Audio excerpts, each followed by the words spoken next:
indés de la finance. Les indépendants de la finance, chaque vendredi après-midi dans Intégral Bourse. Et c'est David Calfon qui nous accompagne cette semaine. Bonjour David. Bonjour. Le président d'Amaika Asset Management. La semaine et cette journée est très particulière hein, et on le voit avec les chiffres de croissance qu'on a pu avoir. Enfin, une croissance qui cale dans le monde développé dans son ensemble. Hein. On l'a vu en zone euro, on le voit également aux États-Unis, hein, qui ne sont pas immunisés, même si on a toujours un petit différentiel là, entre cette dynamique américaine et cette dynamique européenne, David. Oui, tout à fait, puisque bon, là, le chiffre qu'on a eu effectivement est décevant. On a vu maintenant pourquoi ce chiffre était décevant. Hein. C'est principalement les stocks, la composante stock qui a retiré près de 1,2% de croissance. Hein. Donc c'est énorme par rapport à la surprise négative. Ça veut dire quoi? Ça veut dire juste que les entreprises ne se sont pas senties suffisamment en confiance pour maintenir les niveaux de stock au niveau où ils étaient au premier trimestre ou pour stocker davantage.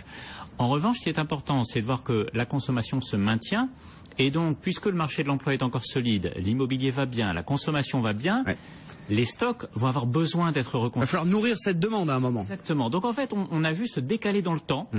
C'est décevant pour le moment. Maintenant, la fin de l'année devrait être meilleure. Le déstockage d'aujourd'hui, c'est la croissance de demain. Oui, quelque part. Normalement, théoriquement, oui. c'est un peu ça. Autre aspect très marquant, et c'est vrai que là on fait un peu le bilan de ce premier semestre, à l'occasion de la publication des résultats semestriels des entreprises, on en parlait avec un autre intervenant tout à l'heure. C'est vrai que quand on regarde du point de vue franco-français ou du point de vue européen, on voit nos marchés actions qui sont en négatif depuis le 1er janvier. On a l'impression que 2016 c'est une mauvaise année pour les marchés, mais en fait dès qu'on regarde ailleurs, non. Oui. Ça monte de partout en fait. Alors, en fait, c'est ce qui est très dur pour les marchés européens et on le voit particulièrement avec cette saison des résultats. On n'en est qu'au début de cette saison des résultats, mais on commence à avoir une petite image qui est assez encourageante au niveau des bénéfices des entreprises.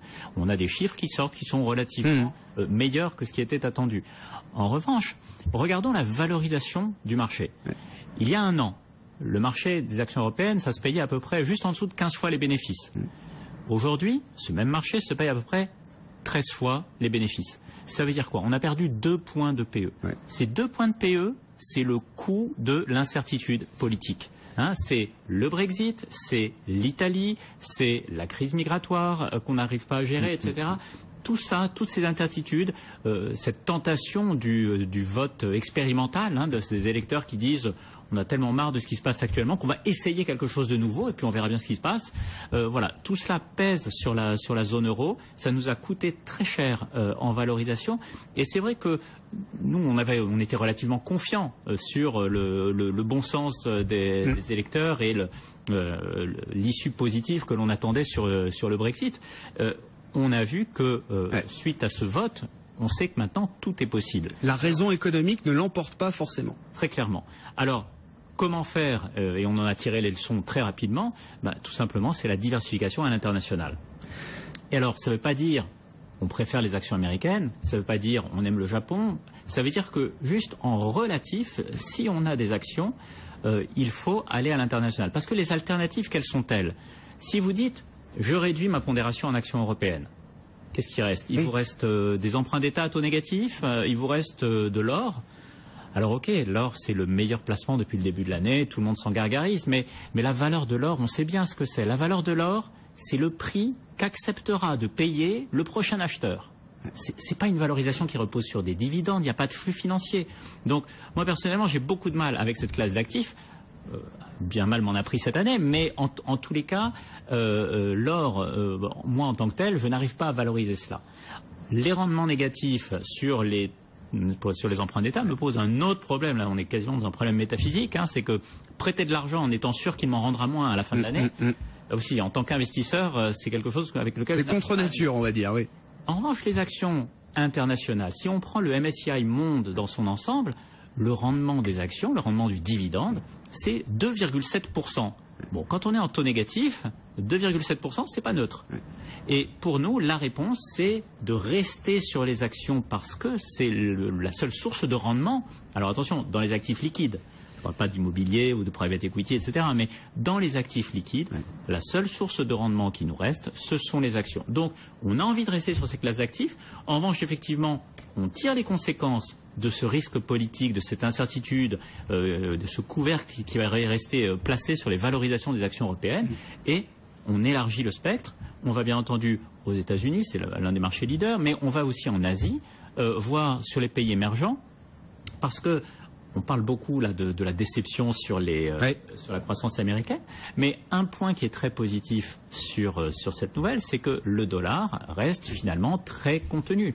Et ça, c'est bon pour les émergents. Et oui, ils sont endettés en dollars, ils consomment des matières premières, de l'énergie en dollars. Donc pour eux, avoir un dollar stable ou légèrement faible, c'est une excellente nouvelle. Depuis le début de l'année, le dollar, donc l'indice pondéré par les échanges commerciaux, on a perdu à peu près 2%. Ouais. On était parti sur une Fed qui devait faire 2 à 3 hausses des taux. Il n'y a pas l'inspiration comme ça. C'était même 4, je crois, à un moment. Oui, au mois d'avril. Au mois d'avril, ils étaient tous sortis les uns après les autres en disant 2 minimum, 3 normalement, si tout va bien, etc. Là maintenant, on se dit qu'il y en aura une. Bon, puis on verra. Si on en a une déjà, je pense que tout le monde sera... Oui, c'est ça, voilà. Alors, ce qu'il faut voir également, et il y a aussi un petit changement... Donc juste un mot, mais ça veut dire que... la situation et l'environnement boucle d'or, comme on dit là, pour les émergents, il va perdurer. Il se matérialise. Ah oui, il se matérialise. Tout à fait, avec en plus un retournement cyclique. C'est-à-dire que les marchés émergents qui étaient en termes de croissance, vous oubliez que la croissance, c'est des comparaisons sur un an. Oui. Donc il y a aussi un effet de base. Bien sûr. Plus le temps passe. Donc il y a un effet cyclique. Il y a certains pays qui vont sortir de ces phases de récession. Et en plus, il y a donc cette épée de Damoclès qui était le dollar fort et le renforcement violent du dollar qui a disparu. Ça donne un climat beaucoup plus sympathique pour cette diversification. Diversification à l'international, sortir de la zone là qui concentre un certain nombre de risques politiques qui est aujourd'hui la zone euro, et avec cette décote qui est appliquée par les investisseurs aujourd'hui aux actions européennes. Merci beaucoup David, merci d'avoir été avec nous. David Calfon, le président d'Amaïca Asset Management.